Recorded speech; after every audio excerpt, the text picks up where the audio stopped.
តោះបងអរគ្នាសម្រាប់បងដែលគាត់អាសាទិញទឹកកកពីខាងក្រៅមកញ៉ាំ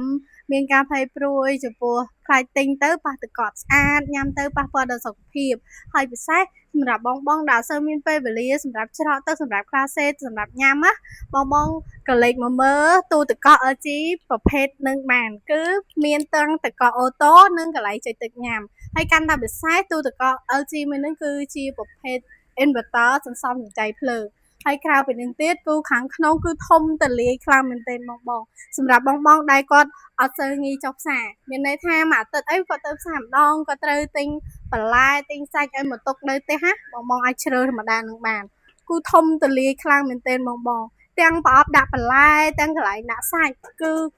និយាយរួមទៅគឺពេញចិត្តបដ ாய் ហើយខាងលើក៏ហ្នឹងគឺ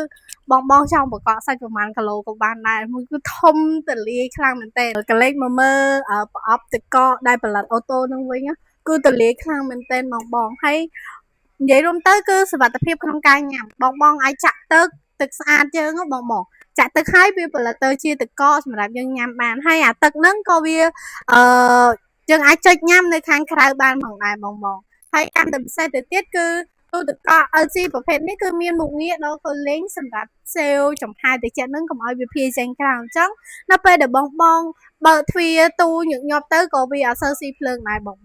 ចំពោះការប្រើប្រាស់វិញគឺយើងប្រើប្រាស់ដោយទំនុកចិត្តខ្លាំងមែនទែនគឺទូទឹកកក LG ប្រភេទហ្នឹងគឺមានការធានាចេញពីក្រុមហ៊ុនរយៈពេល1ឆ្នាំទៅលើសេវាកម្មជួសជុលនិងគ្រឿងបន្លាស់ហើយរយៈពេល10ឆ្នាំទៅលើកំប្រេស័រអញ្ចឹងសម្រាប់បងដែលមានតម្រូវការទៅលើទូទឹកកកអញ្ចឹងបងអាចមករកបាននៅហាងរីអេឡិចត្រូនិកដែលមានទីតាំងស្ថិតនៅលើផ្លូវស៊ីវត្ថាជាប់នឹងសមាតេវីទល់មុខនឹង Baby Outlet ឬក៏បងអាចឆាតចូលក្នុង Page ឬក៏ Telegram ក៏បានដែរ